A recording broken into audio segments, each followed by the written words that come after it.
Oswald Mosley. Sir Oswald Ernest Mosley, born November 16, 1896, is a British peer and political figure. He is best known for his conversion to fascism in the late 1920s and early 1930s, when he was disillusioned with the political establishment and turned to politics. Mosley served as a member of the House of Commons from 1918 until 1924, initially as a Conservative and then as an Independent. At the general election in 1924, he stood as a Labour candidate at Birmingham Ladywood, challenging the incumbent Prime Minister, Neville Chamberlain. Mosley went on to win the by-election, Smethwick, at the next general election in 1926.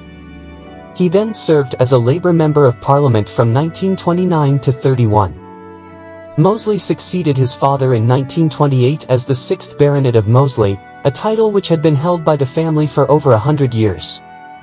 Some viewed Mosley as a rising star and a potential Prime Minister.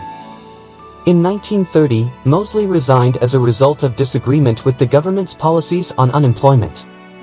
He did not stand for re-election in his seat of Smethwick at the general election in 1931.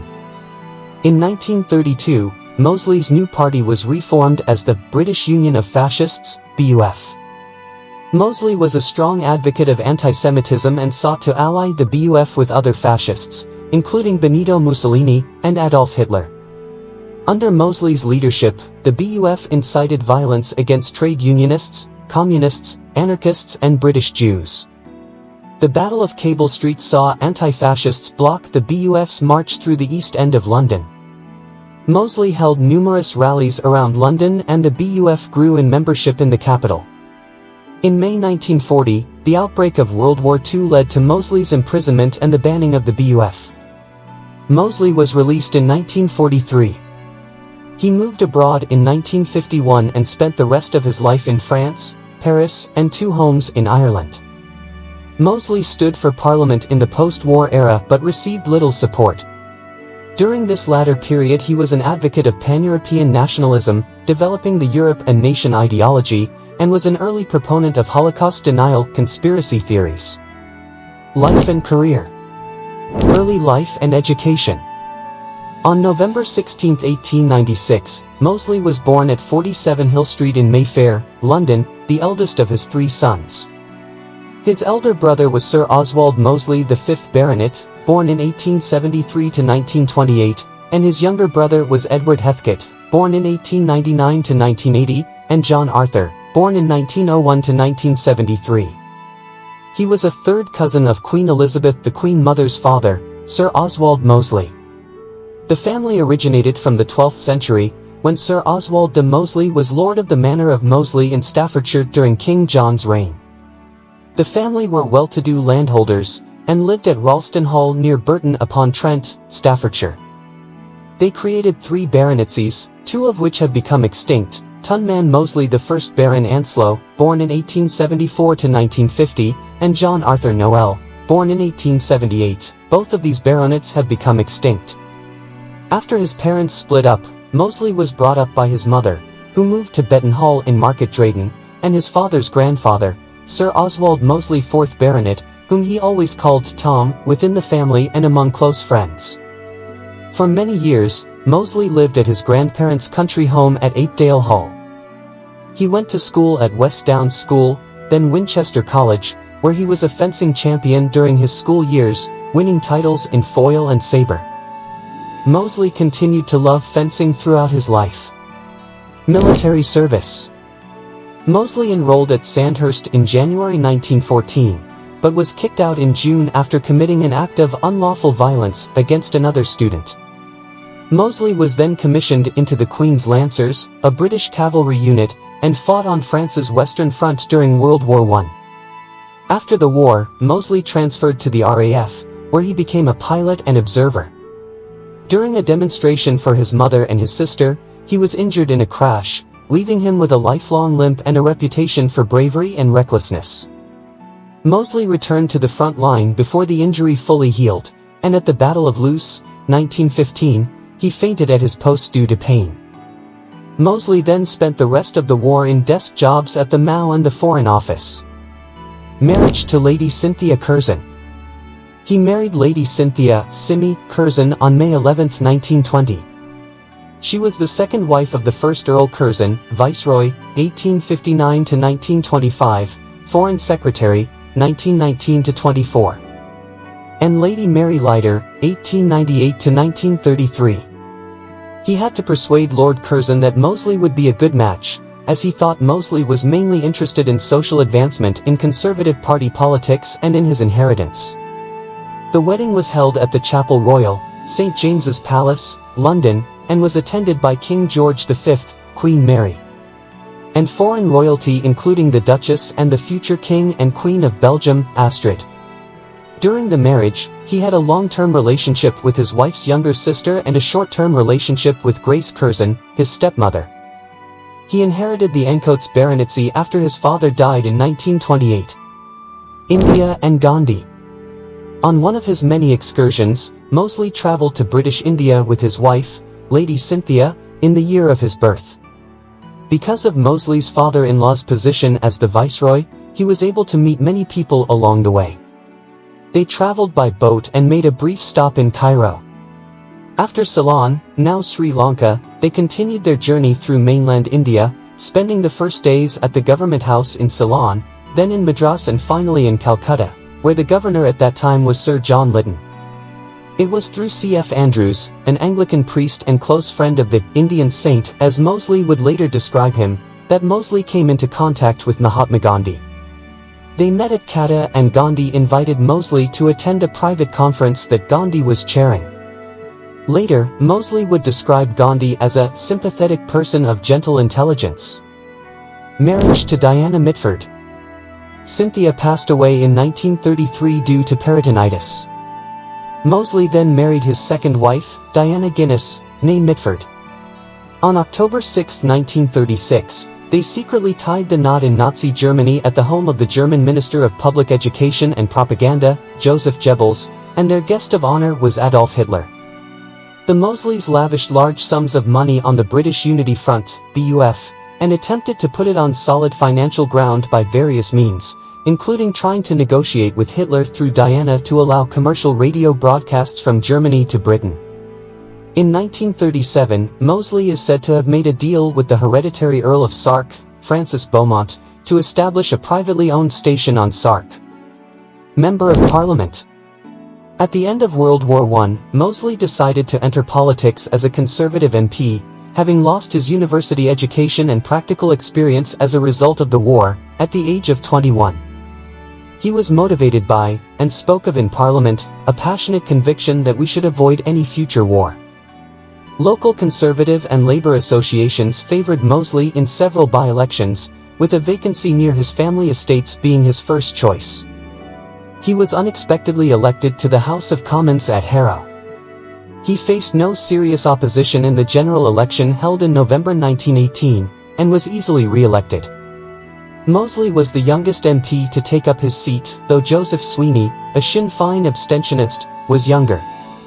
He quickly established himself as a formidable orator and political figure, one of the most confident in the House, and made a habit of speaking without notes in the House.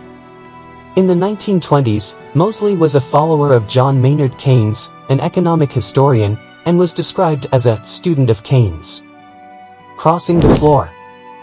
At the time, Mosley was in disagreement with the Conservatives on their Irish policy and denounced the actions of the Black and Tans against the Irish civilian population during the War of Independence.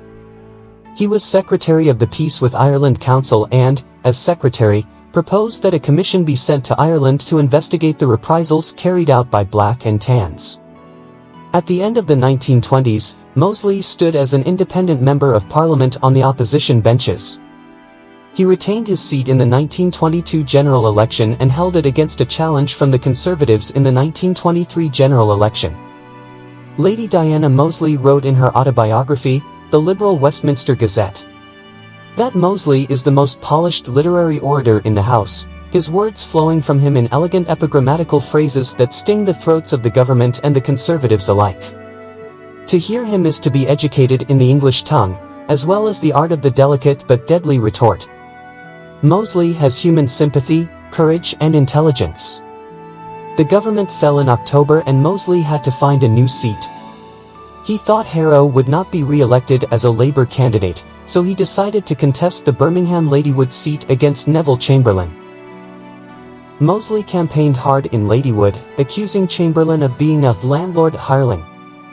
Chamberlain demanded Mosley retract the statement as a gentleman.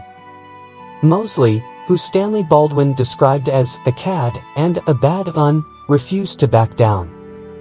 Mosley was praised for bringing enthusiasm and energy to the election campaign. A Liberal Party politician who would later become a senior conservative, Leslie Horbelisha, described Mosley as a platform orator at this time. He was dark, aquiline and flashing, tall, thin and assured, defiance in the eye, contempt in the forward chin. Oswald Mosley and his wife, Cynthia Mosley, were an attractive couple, and many working-class people in Birmingham fell in love with them because, as Martin Pugh wrote, a connection with powerful, wealthy, glamorous men and women appeals powerfully to those who endured dull and deprived lives.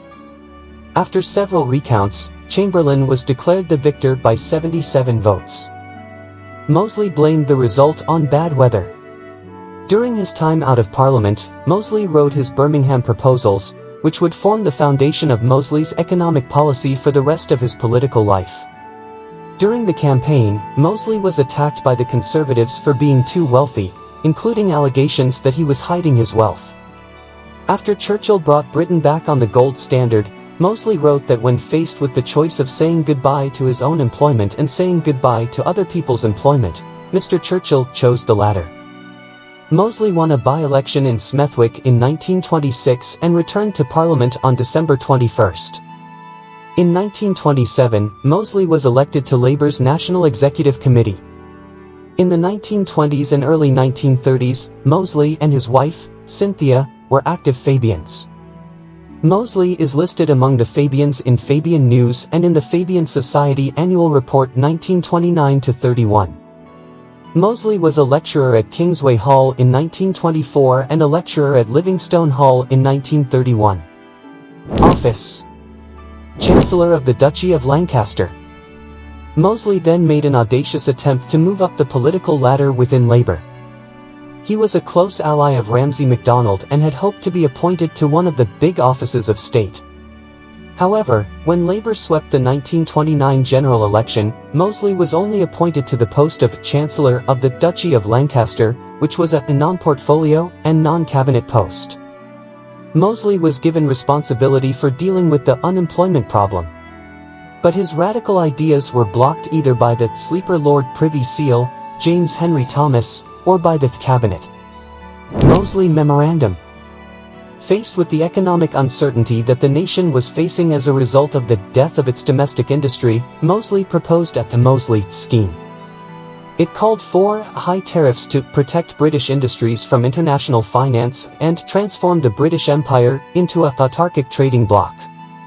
It also called for state nationalisation of major industries, higher school leaving ages and pensions to reduce the labour surplus and public works. In addition, Mosley laid the foundations for the corporate state, which would bring together businesses, workers, and the government in one body to obliterate class conflict and restore the health of the British economy. This was a result of Mosley's frustration with Labour and the Conservative Party's passivity in the face of increasing globalization, and his search for a contemporary solution to a contemporary problem. The Cabinet and Parliamentary Labour Party rejected the memorandum, and Mosley resigned his post as a minister in May 1930.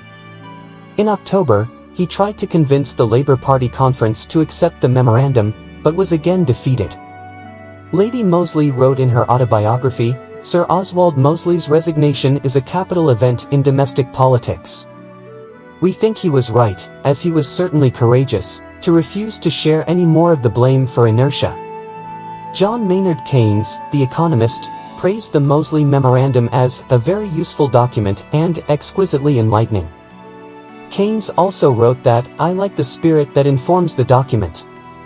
The Mosley Manifesto proposes a system of national economic planning in order to achieve a proper, or at least better, equilibrium of our industries, between agriculture and manufacturing, between domestic and external investment, and broad executive powers to implement such a system.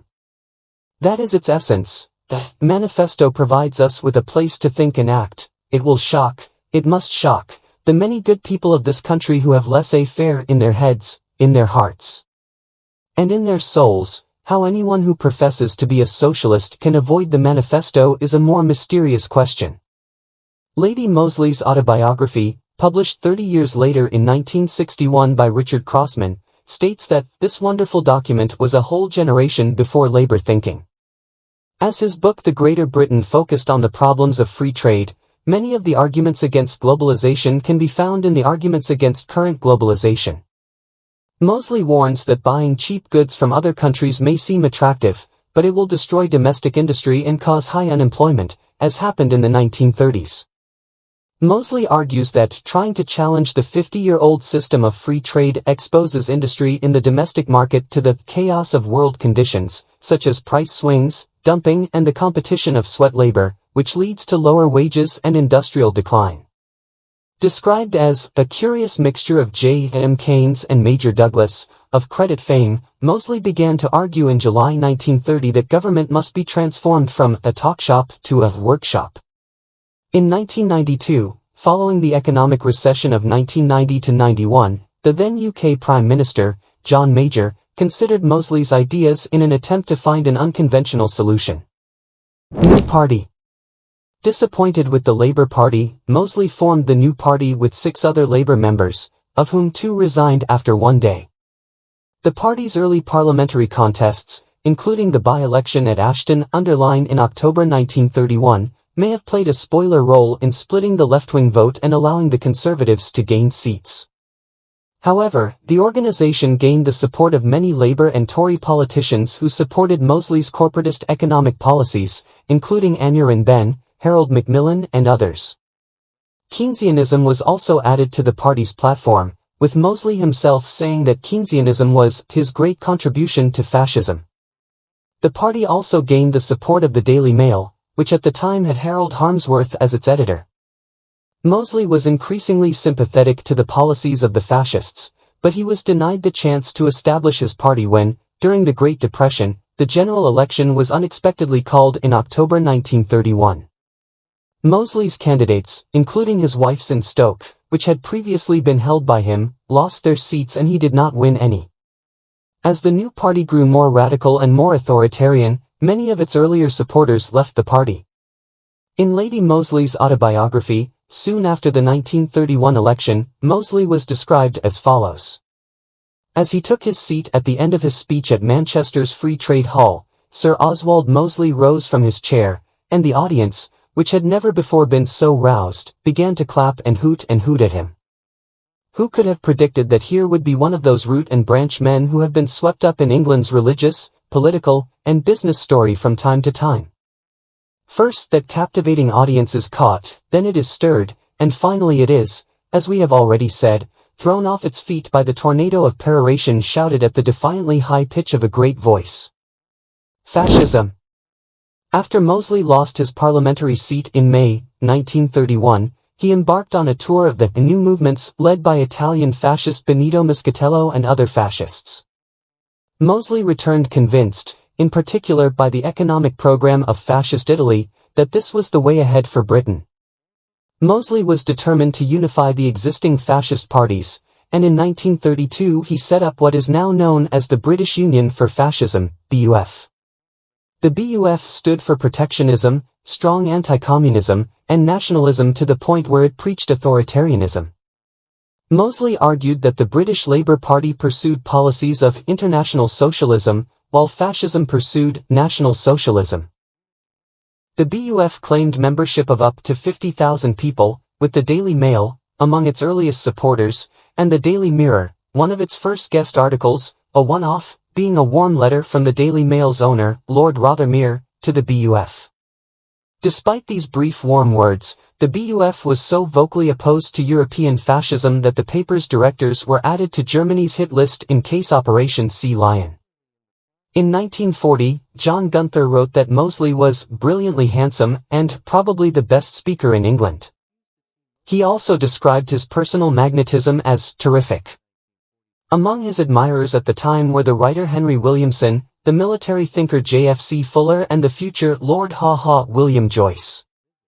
Mosley found it difficult to get his party to meetings, so he created a corps of paramilitary stewards in black uniforms, known as the Fascist Defense Force, or Blackshirts, similar to the Italian Fascist Volunteers for National Security, VFMNS. The party frequently engaged in violence and disorder, particularly with Jewish and communist groups, particularly in London. Mosley's bodyguards' violence at a large meeting at Olympia on July 7, 1934, led to negative publicity. This, along with the Night of the Long Knives in Germany, saw the party lose most of its mass support. Mosley continued to advocate anti-Semitism, however. In April 1935, at a new party meeting in Leicester, Mosley said, "For the first time in my life I challenge the Jewish interests in this country which control commerce, control the press, control the cinema, control the City of London and kill industry with their sweatshops. These great interests do not frighten and will not frighten the fascist movement in the present day." The party did not stand in the 1935 general election, and Mosley organized more marches, which were patrolled by the Blackshirts. On January 1, 1937, Mosley and his BUF marched in an area with a large Jewish population. In October 1936, violence broke out between protesters and police attempting to stop the march, which came to be known as the Battle of Cable Street. Police Commissioner Sir Philip Game ordered the march to be stopped and the BUF to abandon it. The government was so concerned about Mosley's actions that they passed the Public Order Act 1936 on January 1, 1937, which banned political uniforms, quasi-military style organizations, and came into force on January 1, 1937. In the London County Council election in 1937, Mosley stood in 3 East London wards, some of which were former New Party seats, which were the BUF's strongest seats, and he polled up to 25% of the votes. Mosley dismissed most of the Blackshirt staff, some of whom later defected with William Joyce. In October 1937, Mosley was knocked unconscious in Liverpool by 2 stones thrown from crowds after he gave a fascist salute to 8,000 people from the roof of a van at Walton. As the war in Europe progressed, the BUF nominated candidates for parliamentary by-elections and campaigned on the slogan, "Mind Britain's Business." Mosley remained popular until the summer of 1939, when he held Britain First at Earl's Court Exhibition Hall on July 16, 1939, the largest indoor political rally in Britain, with an estimated 30,000 people attending. Mosley campaigned for a negotiated peace after the start of the war, but public opinion against him became increasingly hostile as the war progressed. Mosley was nearly wounded in an assault in mid-May 1940. Internment. Unbeknownst to Mosley, both MI5 and Special Branch had infiltrated the BUF, and were also listening in on Mosley through listening devices. Starting in 1934, the authorities grew increasingly concerned that Mosley's famous oratorical skills would persuade the public to support the BUF, allowing it to challenge political power. Mosley was officially allowed to agitate until the Battle of France of May 1940, when the government deemed him too dangerous and arrested him on May 23, 1940. Mosley was arrested less than a fortnight later, on the day Winston Churchill took office as Prime Minister, while he was busy pleading for Britain to accept Hitler's peace offer of March.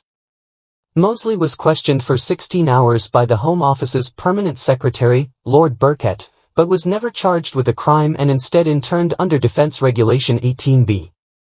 Most of Britain's other active fascists were interned as well. This effectively removed the BUF from the UK's political stage at an organised level. Mosley's wife Diana, who had given birth to their son Max in June, was interned in the same month. For the duration of the war, the couple lived together in a house on the Holloway prison grounds.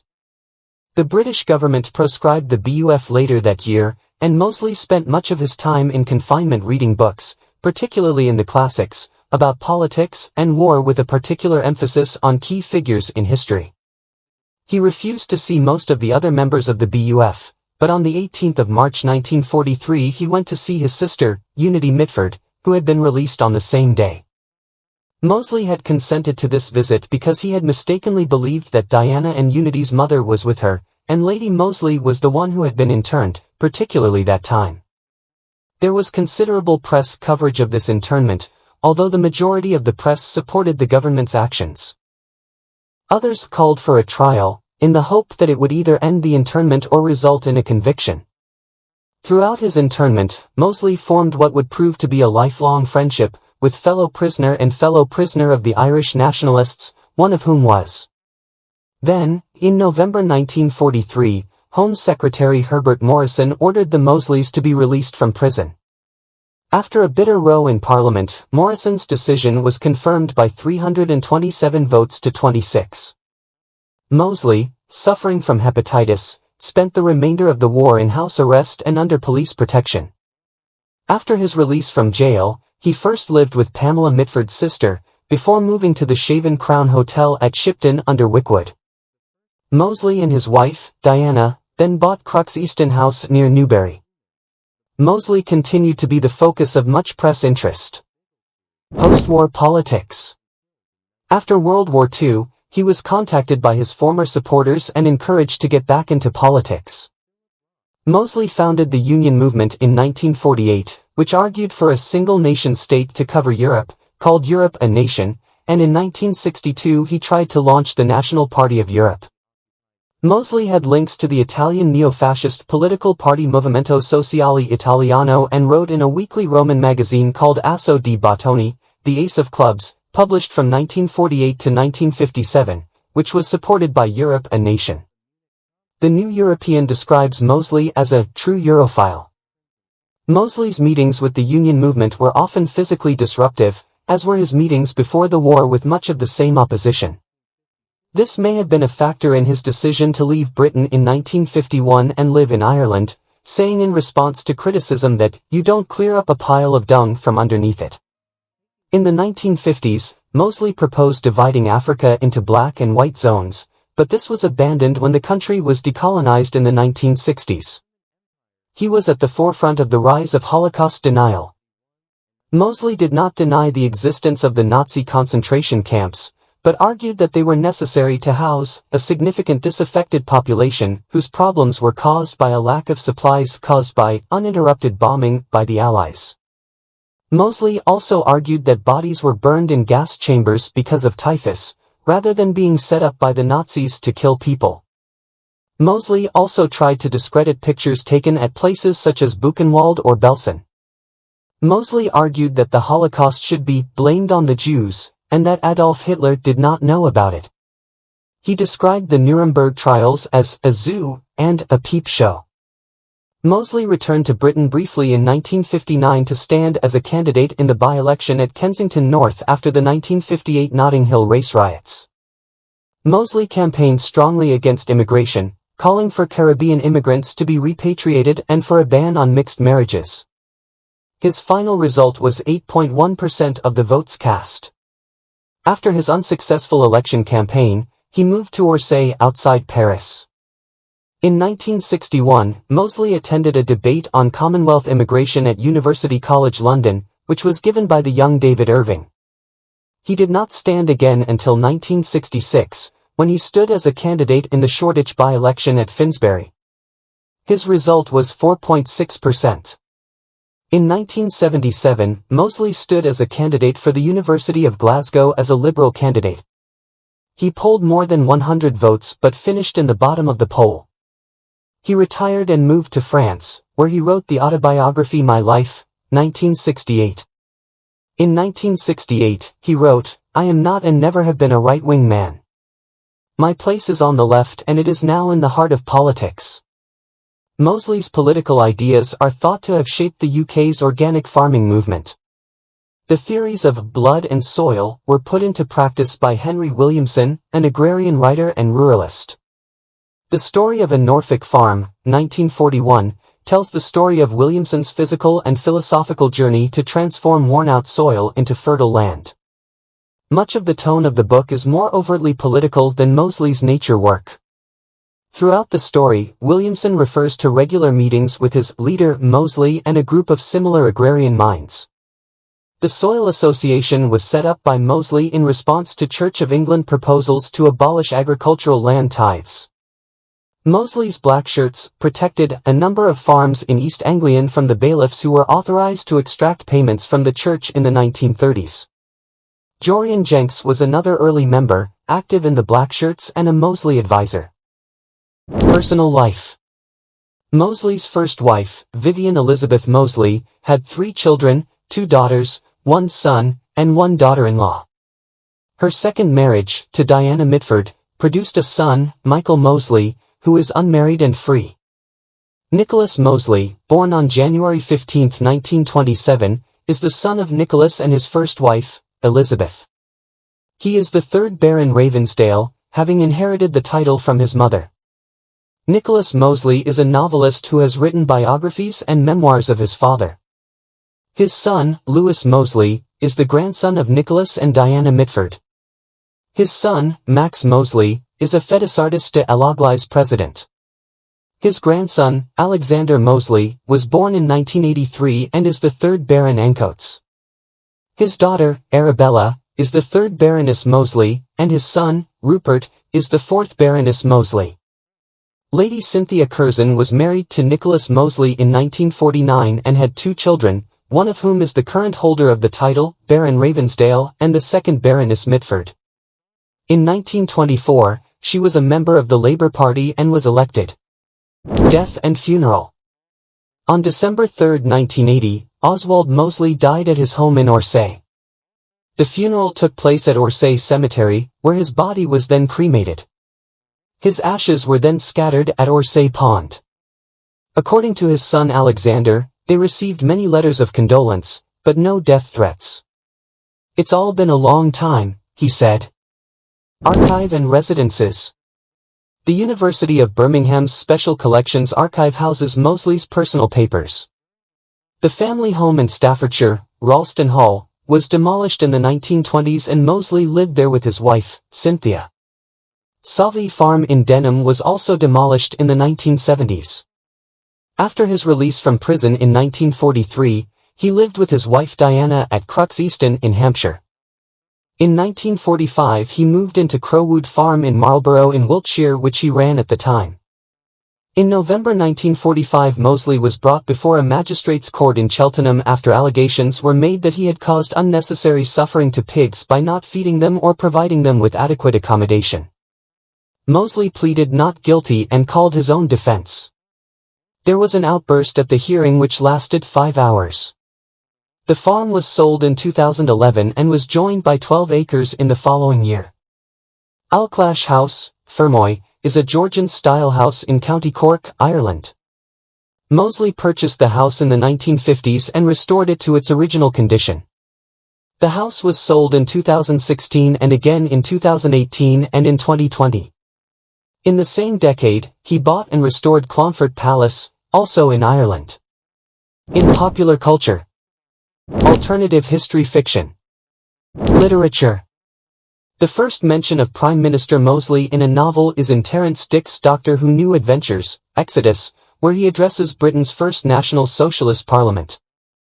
In Kim Newman's The Bloody Red Baron, W. E. John's The Biggles series, Mosley is shot and killed in 1918, and a character later states that his career was over before it began. In Philip Roth's The Plot Against America, 1954, Charles Lindbergh, who had become President of the United States, and Hitler made a secret agreement to make Mosley the ruler of a Germany-occupied Britain, with America's blessing, after a ruse whereby Lindbergh persuades Churchill to try and negotiate peace with Hitler, which deliberately fails, reflecting the dishonesty and refusal of key treaties signed by Hitler, such as the Munich Conference Accord, Molotov-Ribbentrop and the Molotov-Crimson Pact. Dominion, 1940, the Second World War comes to an end in June 1940, with the British government, led by Prime Minister Lord Halifax, signing a peace treaty with Germany in Berlin. By November 1952 Mosley is Home Secretary in Lord Beaverbrook's cabinet, which is made up of pro-treaty elements of the Conservatives, Labour and the BUF, and the government works closely with the Nazis in Germany. Mosley is in charge of the police, which has become a formidable force and is mainly made up of union of fascist thugs who have been created to fight political crime. Mosley is also a recurring character in the novel The Colonization Trilogy, in which, Although still a member of parliament, MP, in 1963, he is in charge of an attempt to pass legislation that would deprive all Jews of their citizenship. The plan does not succeed in the short term. In the presence of mine enemies, 2003, Mosley is appointed as British Prime Minister in a post-war scenario in which the Nazis win World War II. Levi Tidhar, 2014, Mosley is a candidate for, and ultimately becomes, Prime Minister in the novel A Man Loves Dreaming.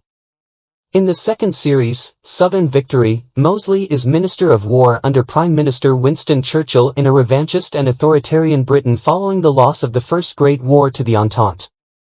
Taking power in 1932, the coalition government of Churchill and Mosley joined the Kingdom of France, the Russian Empire, and the German Empire in invading the Second Great War between 1941 and 1944 with catastrophic results. In the third series, The Leader by Guy Walters, Mosley takes power in Great Britain in 1937 as the leader. King Edward VIII is on the throne following his marriage. Winston is a prisoner of the Isle of Man and Mosley conspires with Adolf Hitler over the fate of Britain's Jewish population. Maisie Dobbs in the sixth book of the Maisie Winspear series, Between the Mad, Mosley's investigation leads her to a meeting with Oswald Mosley followers, where violence breaks out. The 1944 World War II novella Kaput, Curzio Malaparte, features Mosley in a dream sequence. This occurs in Chapter 4 of the book based on the writer's experiences in Moldavia just before he narrates his first-hand experiences of the Yashi pogrom. In Roy Carter's alternative history novel Man Who Prevented World War II, 1935, Mosley won the 1935 general election, allied Britain to the Axis powers, abolished the monarchy, and declared war on Ireland, France, etc. In the film, It Happened Here, 1964, Mosley is not mentioned by name, but a British fascist leader similar to him is shown in documentary footage from 1930. Mosley's portrait is shown alongside Hitler's in government offices in the film. The film's Immediate Action Organization, aka Black Shirts, seems to be based on Mosley's BUF and features the BUF symbol on its uniforms. In the video game Heart of Iron, 2006, Mosley is typically the leader of Britain if the fascists take power in the country. Historical and modern-day fiction. Film. In the 2017 film, Darkest Hour, starring Gary Oldman, Mosley talks to his outer cabinet about the possibility of Britain under Mosley becoming a slave state under Nazi Germany if the decision to pursue peace talks is made just before Mosley makes his famous, "We shall never surrender" speech. In the 1982 film, Pink Floyd, The Wall, the character Pink, a modern fascist leader at this point in the story, is dressed in Mosley's style. Sir Geoffrey Wren is a character loosely based on Mosley in the 1993 film, Remains of the Day. In the novel, The Holy Terror, 1939, by H.G. Wells, Mosley is the leader of the Popular Socialist Party. Mosley's main motivation is vanity, and he is removed from his leadership and sent to Argentina. The novel Mad Hatter, 2019, by Amanda K. Hale features Mosley as the father of James Battersby's leader in the BUF. Point Counterpoint by Aldous Huxley, 1928. Jeeves, a short story and novel series by P. G. Wodehouse published between 1938 and 1971, is based on Mosley. In 1977, the song Less Than Zero by Elvis Costello was written in response to Mosley's politics. Costello's American audience assumed that Mr. Oswald in the lyrics referred to Kennedy's assassin, Lee Harvey Oswald. After Mosley was released from jail in 1943, he wrote the song, The Leader's a Bleeder, which was set to the Irish tune of the Old Orange Flute. The lyrics suggest that Mosley was treated fairly in prison because of his background as an aristocrat. In 1996, BBC History magazine named Mosley the 20th century's worst Briton. In television, Mosley was the subject of a miniseries on Channel 4 called Mosley, 1997, starring Jonathan Cake. Not the 9 o'clock news parroted the British media's positive obituaries for Mosley in a satirical music video, Baronet Oswald Erald Mosley. The actors dressed up as Nazi punks performed a punk rock eulogy to Mosley, weaving together some of the positive comments from newspapers from all political parties, including The Times and The Guardian. In the 2010 BBC Wales-produced revival of Upstairs Downstairs set in 1936, there was a story about Mosley and the BUF, as well as a battle for Cable Street. In Peaky Blinders' 5th and 6th series, Sam Claflin plays Mosley, the main antagonist. In World on Fire, Jonathan McGuinness played Mosley, the first series of BBC war drama. Thank you for taking the time to engage with our content. We're delighted you enjoyed this article and would love to hear your feedback. Your feedback is really valuable to us, so please share it in the comments box below. If you're new and want to remain up to date on our latest material, subscribe to the Up First Time channel. By subscribing, you will be the first to learn about our new stories and videos, ensuring that you never miss out on any of the excitement. But we're more than just distributing material, we're also about creating a community. That is why we value your feedback so highly. If you have any recommendations or themes you'd like us to look into more, please leave them in the comments. We're always looking for new ideas and eager to hear from our viewers.